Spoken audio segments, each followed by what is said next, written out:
Hello, hola, bonjour, bonsoir, en bref, salut mes petits cocos et bienvenue aux petits nouveaux qui me découvrent sur ma chaîne. J'espère grâce à cette vidéo pouvoir vous voir rejoindre sous peu mes abonnés réguliers, hein.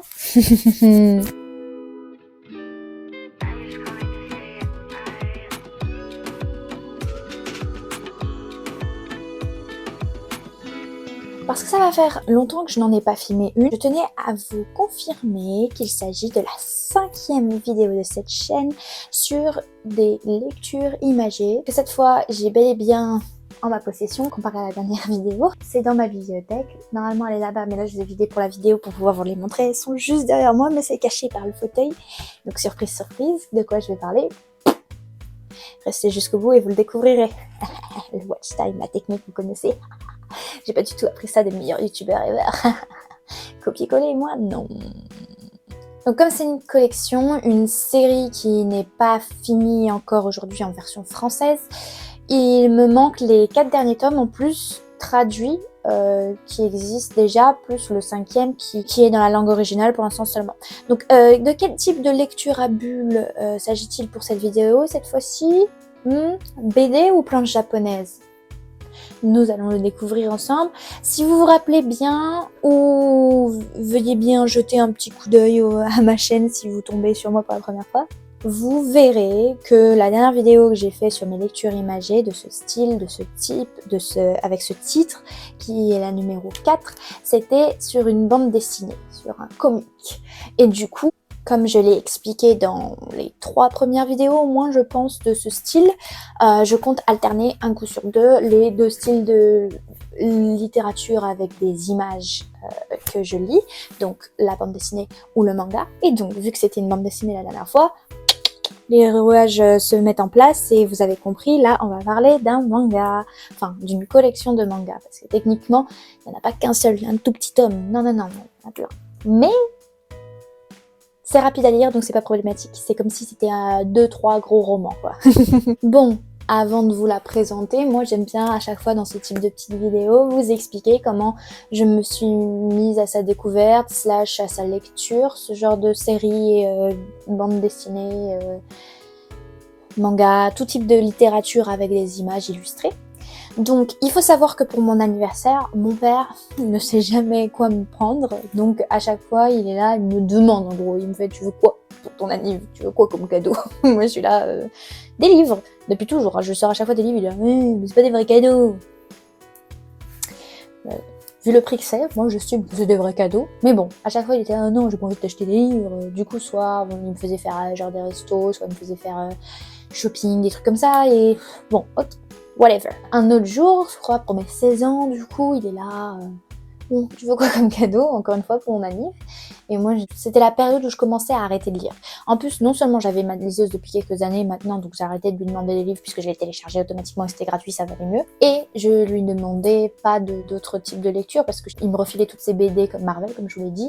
Et sinon, pour tout ce qui est manga, j'en lisais pas tant que ça. Mais là, je rentrais dans mes 16 ans, donc au lycée, ça faisait un moment que j'y étais, 1 an, donc ouais, c'était la pleine période où j'étais en slump, donc en panne de lecture. Et du coup, ça a fait que je lisais plus tellement sur ma liseuse, des fois de temps en temps, mais j'avais pas la motivation de lire, je faisais plein d'autres trucs, j'avais des amis, c'est incroyable. J'avais les réseaux sociaux, j'avais des vidéos, j'avais des séries, enfin bref, je me suis ouverte à tout autre type de moyens d'accéder à la fiction, qui a fait que les livres, ça a un peu été zappé.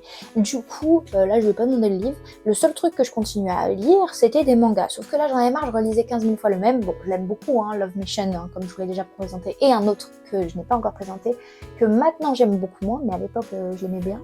Parce que c'était rapide et simple, ce genre de lecture, c'était que ça que je lisais à l'époque, c'est pour ça que je me suis pas prise la tête, je me suis dit bon, un petit cadeau simple, ce serait de m'en offrir des nouveaux, voilà. Ça c'est en train de tomber ça. Je lui ai demandé de me prendre un manga quoi. Et lui bon, il s'y connaît pas en manga, il s'est dit bon bah, je vais t'en acheter plusieurs, hein, si tu veux vraiment que ça, je vais essayer, je vais t'acheter ceci. En plus je repense souvent à mes passages favoris de cette histoire, et comme c'est tout simple à lire, ça me pose pas de problème de me relancer dans la lecture, donc je faisais que ça, relire les mangas que je connaissais déjà. Donc au bout d'un moment je les aimais bien sûr, mais il fallait passer un peu à autre chose. Il a regardé sur Amazon et la Fnac. Mais je t'en prendrai plusieurs parce que sinon c'est pas un vrai cadeau ou un truc comme ça, vous voyez.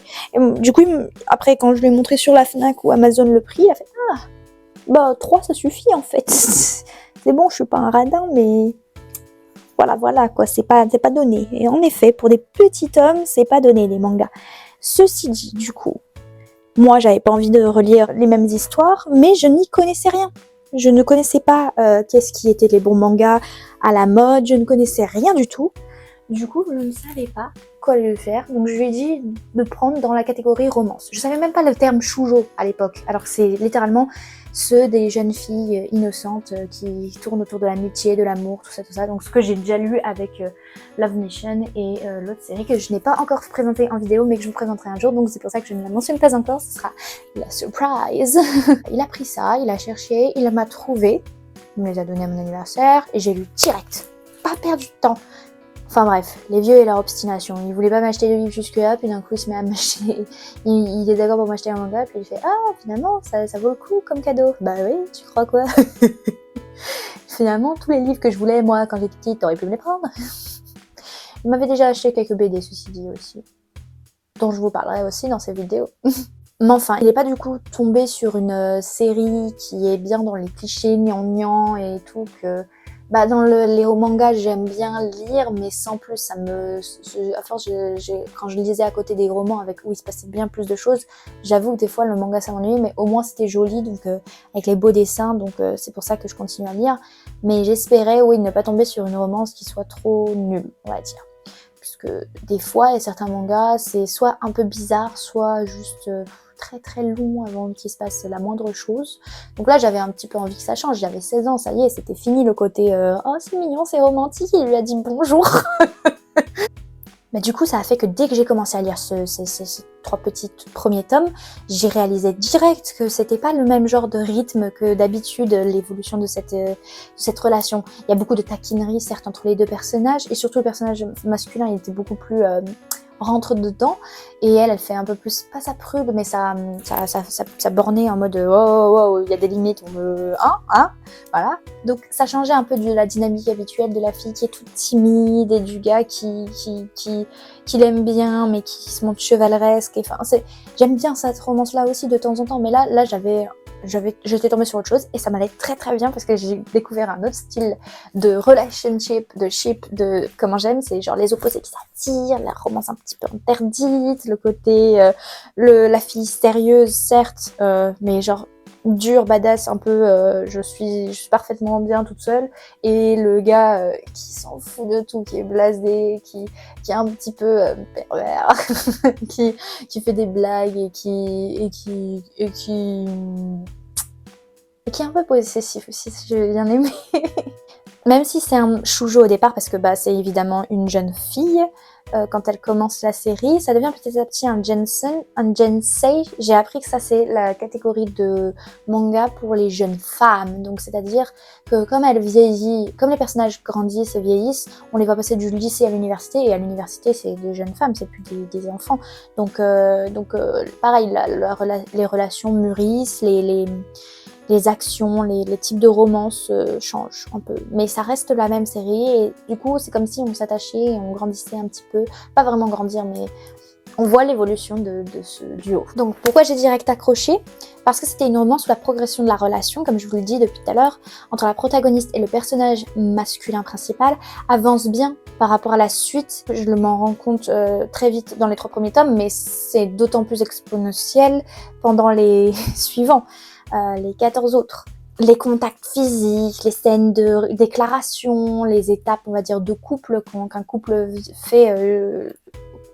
Je vais pas rentrer dans les détails parce que je veux pas spoiler, mais ça traîne pas quoi. C'est jusqu'au dernier tome, au contraire, pour un manga romantique.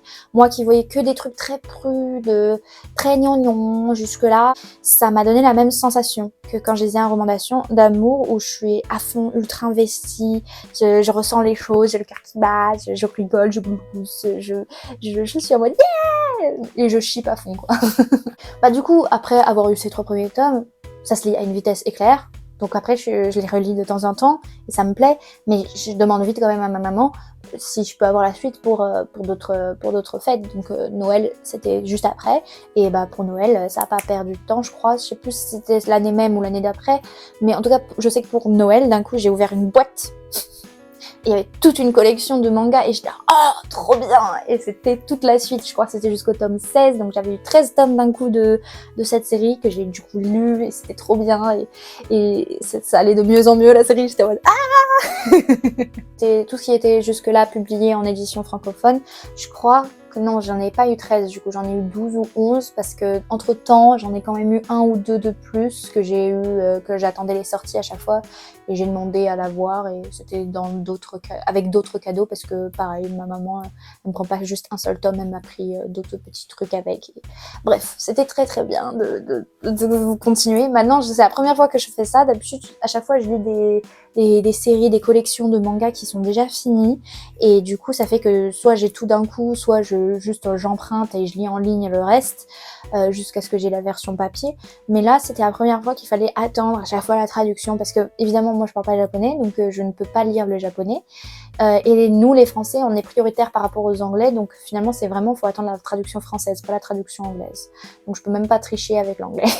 Bref, en traînant sur Goodreads dernièrement pour mettre à jour tout ce que j'ai lu, pour ajouter, j'ai réalisé que du coup il y avait les mangas sur Goodreads, donc j'ai commencé à ajouter tous les mangas que j'ai déjà lus et tous ceux que j'aimerais lire et comme les BD, comme tout ce que je voudrais. Et en traînant sur Goodreads, j'ai réalisé que j'ai manqué quelques petites sorties là quand même de dernier tome de cette série, de cette collection de mangas. Il en restait 4. C'est-à-dire il y en a 4 là que j'ai pas dans ma collection là actuellement. Et le 5e, il est sorti en japonais, mais il n'est pas encore traduit en français, donc ce sera quand ce sera. Mais du coup, là, pour mon prochain Noël ou mon prochain anniversaire, je demande, je l'ai mis dans ma liste, j'ai envoyé une grosse liste de plein de livres et plein de mangas et plein de BD à ma famille, et dedans, il y a ces 4 tomes de la série que j'aimerais bien avoir sur ma wishlist, qui m'attendent, et que si jamais je n'ai pas pour ces fêtes-ci, je pense que je les commanderai après. Vu que ça va, j'ai un petit peu d'argent, je peux me le permettre. Donc, en fait, j'ai pas encore fini cette série, mais je m'en doutais un peu parce que la fin... Bon, après, ça aurait pas été une mauvaise fin, c'est juste que c'était une fin en mode... bon, il y a encore des trucs à explorer, quoi. Et moi, je suis trop contente que ce soit pas fini parce que ça me permet de continuer cette lecture que j'aime beaucoup, beaucoup, beaucoup, qui est en fait soit mon deuxième préféré, soit ex aequo avec une autre collection de mangas dont je ne vous ai pas encore parlé en vidéo, donc ce sera pour une prochaine fois. Ça dépend de mon mood. Des fois, je considère que l'autre elle est meilleure, donc et puis c'est pas que de la romance l'autre, c'est aussi parce que ça m'a... Bref, j'en parlerai. Du coup, c'est pas les mêmes émotions que ça implique, donc c'est pas les mêmes qualités de littérature, je dirais, même c'est que de la littérature, et même le dessin ou l'idée, le potentiel. C'est pas, parfois je considère que c'est pas ex aequo, mais ceci dit, la plupart du temps, quand je repense à ce manga-là dont je vais vous parler dans cette vidéo, que je vais bientôt vous présenter le titre et l'apparence et les tomes juste derrière moi, et je sais que j'étais à fond, j'étais en mode je kiffe, c'est trop bien, et à chaque fois ça me redonne le sourire, vous voyez, j'en parle et je suis contente parce que c'est trop bien en fait, c'est un des meilleurs du coup que j'ai, donc on va dire que je considère que parfois il est ex aequo au plus haut placement du podium. Donc tant mieux si la série n'est pas encore finie pour moi, parce que comme ça j'ai pas à leur dire au revoir tout de suite. Bon, après je dis pas vraiment au revoir parce que le nombre de fois où j'ai déjà relu ces tomes là, je sais que je vais continuer à les relire encore longtemps. Dès que j'aurai envie que je penserai à eux, et on peut relire. Il est temps pour moi de vous prendre les premiers tomes.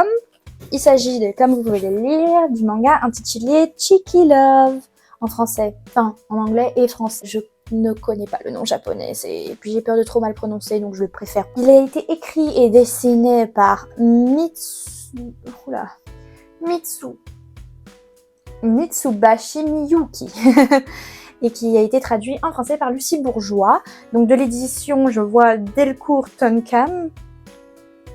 Voilà. C'est quand, regardez sur le côté, il y a écrit, oh il est abîmé. Il y a écrit qu'il est shoujo. Donc c'est une catégorie shoujo, j'avais bien raison. Je trouve juste que pour un shoujo, c'est un des moins innocents petit à petit. Attention, rien de obscène fois 1000, mais je me comprends. En VO, la première date de parution, c'est début 2014, et pour la version française, c'était en mi-2014. Et du coup, le dernier tome, qui est le 23e sorti en japonais, il date de 2022, mais il n'a pas encore été traduit en français, donc je sais pas quand est-ce qu'il sortirait. J'espère qu'ils vont pas l'oublier tout de même, parce que ce serait bête qu'à un tome de la fin, on n'ait rien. De quoi ça parle? Eh bien, ça suit l'histoire de Yuki, qui est une ado de 16 ans, du coup, et qui est devenue la manager du club de basket de son lycée, dans le but secret de rester auprès du capitaine de l'équipe, je crois Sudo, ou je sais plus comment il s'appelle, qui est plus âgé qu'elle d'1 an. Enfin, en gros, c'est un terminal, elle est une première, et un autre personnage dont je vais vous parler bientôt, lui, c'est un secondaire, on va dire. Elle a un petit crush sur ce capitaine, seulement elle apprend vers peu avant qu'il quitte le lycée qu'il a maintenant une copine, donc c'est trop tard pour faire sa déclaration. Elle a jamais osé trop agir avec lui, donc maintenant forcément elle est un petit peu dépitée. Donc elle se sent honteuse en plus d'avoir rejoint le club de ces passionnés, de ces jeunes garçons passionnés, qui la vénèrent, qui admirent son sens de l'organisation, son autorité, et qui, franchement, le rôle de manager lui va parfaitement bien à cette jeune fille. Et du coup, elle se sent un peu mal parfois d'avoir rejoint cette équipe juste par intérêt personnel. Du coup, c'est pour ça qu'elle avait jamais trop osé faire quoi que ce soit avec le capitaine, en mode ça aurait été scandaleux et tout. Et du coup, maintenant, bien sûr, même si elle a rien fait, ça la touche. Et du coup, c'est Naruse, lui là, un des nouveaux membres de l'équipe, puisque tout simplement c'est un des plus jeunes. Il est je m'en foutiste, il est très mal poli, il fait le blasé, il est un peu insolent et il prend jamais rien au sérieux, mais il est assez beau et tout le monde est à fond sur lui. Et il est quand même talentueux, mais c'est sans intérêt pour lui. Il finit par apprendre le secret de Yuki quand il la surprend en plein moment de vulnérabilité et en train d'être toute triste par rapport à la nouvelle qu'elle vient de recevoir à propos de ce crush qu'elle avait. 3e tome. Ce jeune lycéen, tout de suite, il est en mode mais moi je suis amoureux de toi. Elle le croit pas, hein, donc elle est en mode mais qu'est-ce qu'il me prétend encore? Qu'est-ce qu'il a cru? C'est pas marrant. Et ensuite il arrête pas de la mettre dans des situations un peu embarrassantes et elle est en mode mais tu vas me lâcher, oui, et concentre-toi sur le boulot. Et bref, lui on comprend qu'il a en fait il a une façon de faire un peu bizarre, mais il est vraiment sincère et qu'il est vraiment tombé amoureux en fait de cette fille qui peut se montrer sensible, bien qu'elle fasse tout pour paraître bien dure et bien sérieuse. Et par conséquent, il passe son temps à l'embêter et ça a le don de la rendre furieuse, alors qu'elle a plutôt tendance à rester de marbre et pas trop montrer ses émotions. Elle réagit fortement à tout ce qu'il fait avec elle, et du coup, il prend ça pour au moins elle réagit avec moi. Et c'est pas faux, ceci dit, même elle est en mode mais pourquoi est-ce que je réagis comme ça avec lui? Il mérite même pas mon intérêt. Et bref, c'est l'évolution de comment ça passe à tu m'insupportes et tiens, j'aime bien t'embêter à mystère, vous verrez bien si vous lisez. Et 4e tome, moi ce qui me plaît c'est le côté que les opposés qui s'attirent, comment les différences d'âge et un peu de rôle au sein de cette équipe influencent une relation.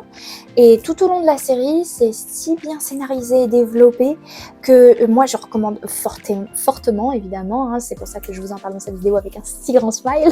C'est un peu une romance interdite en fait, il y a beaucoup de je vous l'ai dit, de taquinerie, de banter, comme on dirait en anglais, et c'est énormément tourné autour du coup du basket, de comment aux États-Unis, non, comment au Japon, en fait, c'est beaucoup plus, je trouve, en tout cas, j'en ai pas entendu parler en France, comment c'est vachement axé sur les niveaux et comment c'est très sérieux, en fait, les tournois là-bas de sport et du coup, on a le droit à tous les types de tournois pour ensuite tout ce qui se passe à l'université. Enfin, il y a des rivalités, il y a des moments de tension avec ce sport. Et il n'y a pas que les entraînements, il y a aussi le moment du tournoi, les gros tournois, les tournois facultatifs, les matchs amicaux, tout ça.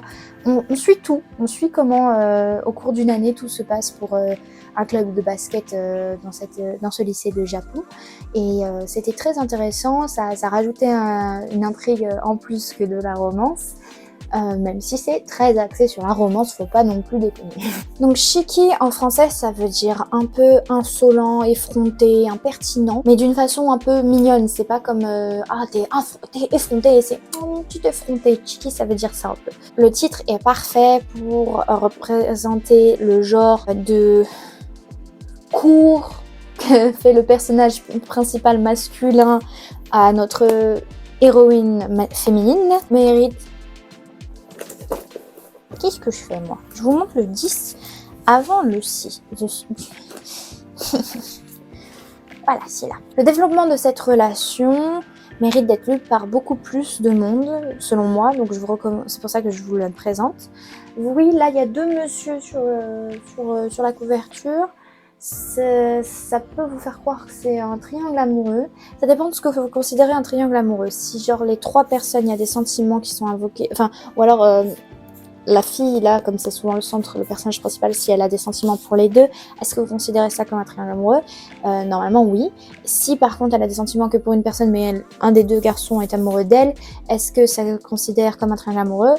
Je sais pas. Je vais pas trop vous en révéler plus, mais oui, il y a des questions de rivalité, pas que de basket aussi. Ça me tue comment, au cours de l'histoire, elle a plusieurs mecs petit à petit qui sont intéressés par elle, pas forcément amoureux, mais intrigués, intéressés, qui tentent d'apprendre à la connaître. Et lui, tout de suite, il est en mode non, hein, moi je suis là depuis quelques temps déjà, on va pas se laisser doubler. Hein. Et puis même elle-même, entre guillemets, elle remarque même pas, elle est tellement concentrée sur ses propres trucs et tout que c'est très marrant. Elle est vraiment Captain Obvious, ça veut dire aveugle un peu. Elle est pas innocente ou c'est juste qu'elle pense vraiment pas que ça peut la concerner, elle, les histoires de romance. C'est pour ça que même quand elle a eu un crush, elle a pas tenté quoi que ce soit parce qu'elle pensait pas que... Elle pense qu'il vaut mieux rester à distance plutôt que de s'investir dans les sentiments et tout ça. Donc là, c'est le tome 8. Je pourrais peut-être vous montrer après l'arrière, comme j'avais fait avec Love Nation, parce que c'est joli. Donc là, c'est le tome 9. Spoiler, lui, il aime faire beaucoup de blagues un peu grivoises. Et en effet, vers les derniers tomes, on voit pas grand chose, mais en soi, parce que c'est pas comme si c'était un hentai. Donc les hentai, on sait ce que c'est des mangas à caractère sexuel. Là, c'est comme une romance closed door, mais avec au moins des suggestions, parce qu'à un moment donné, ils deviennent des jeunes adultes, ils ne deviennent pas que des adolescents. Et donc, il est clairement suggéré, très très fortement. C'est pas que suggéré, je pense que c'est admis qu'ils le font plusieurs fois, c'est juste qu'on ne nous montre pas. On montre comment ils s'embrassent et comment, voilà, petit à petit... je dis ils le font, mais ça se trouve, c'est pas forcément d'eux dont je parle, donc... Voilà, hein, pas trop de spoilers non plus, mais en gros, oui, il y a des scènes épicées, il y a du piment petit à petit, il pimente la relation, mais c'est pour vous prévenir, pour pas que vous soyez choqués, parce que normalement, justement, dans les mangas, on s'attend pas à ça, alors que moi, justement, j'étais agréablement surprise, j'étais « Ah !» C'est comme la première fois que j'ai lu un roman un peu... où pour une fois il disait pas et le lendemain je me réveilla à peine après le premier bisou en mode oui moi je veux faire les choses avec toi et du coup là j'étais oh dans le manga carrément là ils admettent qu'ils font oh c'est tellement rare pour les shoujo de faire un peu en mode adulte donc voilà. Là c'est le tome 10 donc on se rapproche de la fin. Non il y a 23 au total et il manque jusqu'au tome 22 parmi les traduits. C'est dur à dire tout ça.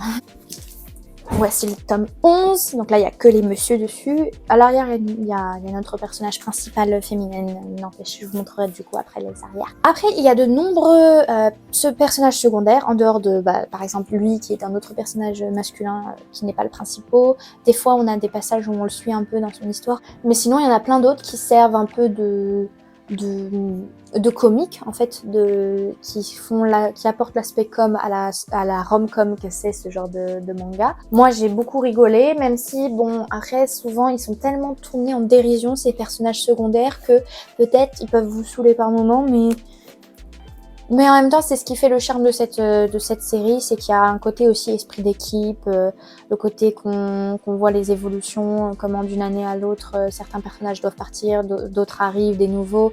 Enfin voilà, ça permet aussi parfois d'inclure plus de petits chips secondaires, donc oui, des couples et duos en arrière-plan, et voilà, moi j'aime bien. Et vous voyez comment petit à petit sur les couvertures, rien qu'elle, elle devient de plus en plus mignonne, on va dire, et moins en mode « qu'est-ce que je me veux ?» Parce que lui, il reste avec sa petite tête de blasé. Ah si, là, il sourit. Au moment où je dis ça. Et les deux... Enfin, justement, il y a aussi le côté qu'il peut y avoir pas mal de critiques, c'est le côté consentement et tout ça, que plein de gens trouvent qu'il y a beaucoup d'attouchements et tout qui n'ont pas forcément été volontaires de la part de notre personnage féminin. Donc ça dépend de votre sensibilité à chacun. Moi je sais que dans les mangas j'ai lu tellement de trucs pires que c'est un peu triste à dire, mais du coup oui j'ai pas forcément remarqué ça. J'étais en mode c'est clair que en fait elle déteste pas tellement ça ou un truc comme ça. Enfin, c'est compliqué à dire, mais en gros, là, on dirait par exemple qu'elle a pas envie d'être dans ses bras, mais c'est juste parce qu'elle est plus dans le côté pas prude, mais on lui a pas appris à exprimer ses sentiments à elle, et du coup, dès qu'elle ressent une émotion un peu trop forte, elle est en mode bah faut arrêter ça tout de suite parce que c'est un peu dangereux. Et lui, il est en mode non, moi je veux que tu continues à ressentir des trucs. Même si c'est un mec blasé, en fait, on se rend compte qu'il est très romantique, et elle du coup, elle sait pas où, sur quel pied danser parce que vous voyez, elle est un peu confuse là. Elle est en mode mais je sais pas, il a l'air d'être une tête à claque et il est mignon. Et moi, je fais quoi avec ça? Moi, je suis pas censée être mignonne, je suis censée être... Moi, j'ai pas le temps pour ça. Ils sont trop adorables ensemble, j'adore la relation et je veux que ça continue comme ça. L'autre personnage, là, celui qui est le rival, avec les cheveux noirs, là, bah tiens. Ah non, il est juste à l'arrière, il est pas devant. Bon, je l'aime bien aussi. En plus, il est très timide envers les filles, alors que c'est l'opposé de Nasore. Nasore, il rentre dedans. Et donc, il y a eu des moments où j'aimais bien le côté que le personnage, le second love interest, donc le second amoureux, entre guillemets, soit intéressé par elle. Mais elle, je vois bien que... Enfin, moi, je trouve qu'elle est mieux avec Nasore, ça c'est sûr. Du coup, j'ai juste envie que l'autre personnage il tombe sur une autre fille pour qu'il tombe amoureux et qu'il soit bien parce qu'il mérite. Et donc, il y a plein de personnages auxquels on s'attache, c'est déjà ça qui est bien. Bah tiens, il est là. Il est là, le personnage que je vous dis que j'aimerais bien, qui me trouve une autre madame pour être heureux, parce qu'il mérite d'être heureux. Parce que regardez là, ces deux idiots là, ils font la gueule. C'est un peu réaliste, à le côté, les mecs en photo, ils sont là... Il faut pas de sourire, parce qu'il y a sourire c'est mauvais. Là c'est le 17e... Non, c'est le 15e. J'ai montré dans l'ordre au moins. Ah, j'ai pas montré dans l'ordre. Là c'est le 15e. Là c'est le 16e. Et là c'est le 17e. Ah, ça peut être pas mal ça comme miniature, le côté... J'en peux plus, je me suis paumée dans mes tomes. Donc là, celui-là, c'est le 15e. Donc pendant que je blablatais, c'était celui-là que j'étais censée vous montrer. Ensuite, là, c'est le 16e. Donc ça, je l'ai montré au bon moment. Et lui, c'est le 17e, mais vous l'avez déjà fixé pendant un petit moment aussi. Ouf, je suis pas douée. Et donc maintenant, j'attends le 18e, le 19e, le 20e, le 21e et le 22e tome. Donc en fait, il m'en manque 5. Je pensais que j'en avais 18, là. On n'est pas oublié, hein, quelque part. Non. D'accord. Whatever. Donc, je vais vous montrer les arrières maintenant. Bon, donc là, c'est l'arrière du tome 1. Vous voyez le côté qu'elle en a marre de lui. Et lui, il est là. Il s'en fout de son basket, de son club de basket. Ensuite, là, c'est lui qui réalise petit à petit qu'il pourrait l'aider. Et elle est en mode, pourquoi il m'aide? C'est vraiment...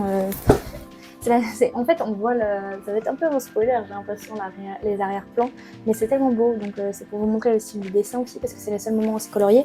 Bien évidemment, à l'intérieur, le manga, il n'y a pas du tout de page de coloré, c'est que des pages genre noir et blanc. Mais je trouve que c'est très bien fait, et très compréhensible. Il n'y a pas beaucoup par exemple, d'onomatopées qui sont pas traduits. Regardez, même là, le côté tous, et ça fait coff coff. C'est pas écrit... Des fois, des mots en japonais ne sont pas traduits, et là, c'est bien, c'est traduit. Donc, merci Lucie Bourgeois. Et là, c'est lui, il reste tout le temps auprès d'elle, même quand il est fatigué. Et elle, du coup, elle remarque un petit peu ses efforts, mais en même temps, elle est en mode, il pourrait dormir ailleurs. Mais elle est en mode attendrie un peu par son côté. Bon, il est un petit peu mignon, ce coco. Après, un petit à petit, vraiment, elle respecte son rôle de manager, mais elle est aussi surtout en train de se dire je pourrais être plus sympa avec lui, n'empêche, il est pas non plus méchant avec moi. Et c'est mon rôle de manager de prendre soin de tout le monde. Il n'y a pas de traitement de faveur ou de défaveur. Donc, allez, soyons sympas. Et lui, du coup, il est en mode oh, elle est sympa. Il continue à être de plus en plus romantique, je trouve, avec elle. Et elle est perturbée par ça. Et donc, elle sait comment quand même, pour ceux qui disent niveau consentement, voilà, elle sait quand même mettre ses stops quand elle a envie de mettre ses stops. Et ça le montre bien, hein, parce que du coup, il est en mode,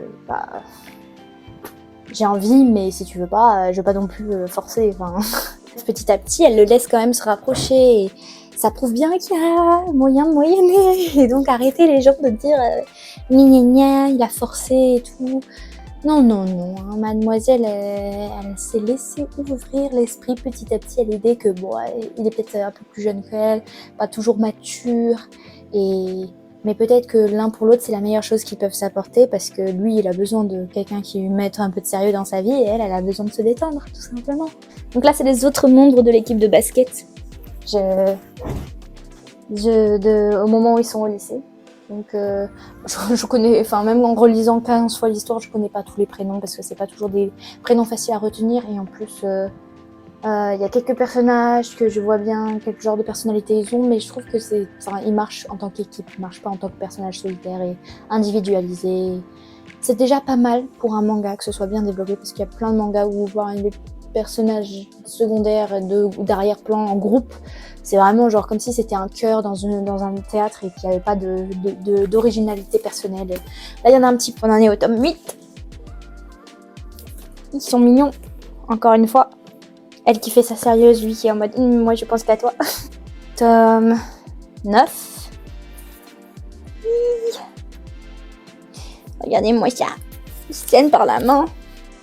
C'est du progrès. Et la numéro 10. Donc, cette personnage-là, c'est une amie qu'elle se fait petit à petit. Elle fait la connaissance de cette femme-là à l'université quand on passe à l'université parce que, évidemment, c'est réaliste. Ce genre de tome-là, ça reste pas genre 10 000 ans dans la même année de classe. On grandit et du coup, on fait la connaissance de nouvelles personnes. Et donc, tout ça, il y a ce personnage-là. On continue au niveau du tome 11. Alors bien qu'il n'y ait que les garçons à l'arrière, je vous ai dit tout à l'heure, il y a Mademoiselle et regardez, là il fait son sérieux et tout en mode je t'aime pas. Et là d'un coup il est tout mignon avec elle et elle est en mode qu'est-ce qu'il lui prend. Franchement, ça, le côté, elles se rendent jamais compte de rien, les personnages féminins dans les mangas. C'est un truc, un level que je vois partout. Au moins, elle, c'est la moins oublieuse que j'ai vue, la moins aveugle, la moins elle se laisse avoir, faire, et bref. Parce que quand même, il y a plein de parties où elle n'a pas l'habitude d'initier les contacts ou l'affection. Et petit à petit, elle prend les choses en main parce que ça reste une personne qui a besoin d'avoir le contrôle. Donc, une fois qu'elle est prête à s'engager dans quelque chose, elle s'engage à fond. Et lui, justement, il n'a pas l'habitude de faire les choses au sérieux, donc c'est pour ça qu'il s'y prend très très mal au départ, mais que petit à petit, il apprend à faire mieux. Et c'est pour ça que j'aime beaucoup ça. Ah voilà, quand il est en costard, ça veut dire que c'est commence à être lui qui rentre à l'université, donc ils sont en mode adulte, ça lui bien et tout. Il fait la gueule, mais c'est parce que, en fait, il est un peu jaloux de temps en temps parce que justement il a fait presque un an où ils n'étaient pas dans la même école, ils pouvaient pas se voir tous les jours, donc il était pas très à l'aise je pense. Et là il est en mode j'arrive, vengeance, ça y est tu peux plus m'échapper. Donc là c'est l'amie qu'elle s'est fait à l'université qui a un crush sur un nouveau membre de l'équipe de basket à l'université. Donc on vous les montre parce qu'à partir de cet homme-là, là c'est le 14e, ils commencent à devenir des personnages, on va dire, c'est comme si c'était les seconds personnages principaux, voilà. Ah, on a un peu le reste du triangle amoureux, mais pas exactement, mais c'est un peu chelou, c'est... À la fois c'est le côté que lui il est jaloux de lui il est jaloux de lui, elle est en mode qu'est-ce qui se passe. Et finalement il est un peu possessif, lui il veut vraiment pas, il veut le bonheur de cette fille-là, mais il trouve débile ce mec-là, et après il est en mode mais moi jamais j'oserais faire quoi que ce soit, et elle le voit comme un pote parce que c'est un pote et qu'il aide lui indirectement à se motiver à faire des choses. Donc elle est en mode c'est bien, j'aime bien votre relation, alors que les deux ils s'aiment pas. Puis là c'est les restes de l'équipe de basket qui venaient du lycée qui est-ce qu'ils viennent à l'université ou pas, on sait pas, on suit un petit peu ce qui se passe de ce côté-là. Eux c'est les nouveaux membres de l'équipe de basket mais de l'université. Et ça c'est le dernier tome. Et donc j'ai hâte d'avoir la suite parce que c'est bon quoi. C'est très très bien, c'est trop cool à lire. Si j'ai 4 tomes à lire après, c'est bien. En plus je vais pas avoir la sensation de frustration de ça se finit hyper vite. Parce que quand je crois le 17e, quand je l'ai eu, j'ai pris celui-là, ou 17e et 16e en même temps, il manquait que ceux-là. Et je les ai lus, et c'était très bien sûr de replonger là-dedans. Mais du coup, c'était pas assez. Les mangas, mon problème, c'est que c'est trop court. Je veux des gros mangas, moi. J'ai plus grand chose à vous dire. Si j'ajoute quoi que ce soit, ce sera trop de spoilers. Et j'ai pas envie de trop vous spoiler. Donc, si vous connaissiez déjà cette série, écrivez-moi, dites-le moi, dites-moi ce que vous en avez pensé, si vous avez aimé ou pas. Et sinon, allez-y, il faut vous y mettre, hein, parce que franchement, c'est très très bien à lire. Ne restez pas dans vos préjudices du côté oh, les mangas c'est pour les enfants, blablabla. Non, pas forcément. Ah, les relations toxiques dans les shoujo, j'en peux plus. Ça l'est peut-être au départ, mais ça peut changer. L'argument. Je suis dans le déni, ok? Pour une fois, je suis comme les filles qui défendent Twilight de bec et ongles. Moi c'est ça que je défends. J'espère la vidéo vous a plu. Mettez un pouce en l'air si jamais c'est le cas. Et pour les petits nouveaux rats de bibliothèque qui nous rejoignent, hein, qui me découvrent tout juste, abonnez-vous donc. Normalement, je ne mords pas. Donc sur ce, je vous souhaite à tous d'avoir de bonnes lectures, imagées ou non d'ailleurs. Hein. Vous pouvez retourner vers vos romans comme vous voulez. Hein. Et je vous dis à la prochaine, en espérant que niveau enregistrement, montage, tournage, enfin bref, tout ça, tout se passe dans les temps, déjà pour cette vidéo et la prochaine. Donc, moi je vous dis bisous, bisous, et bye bye.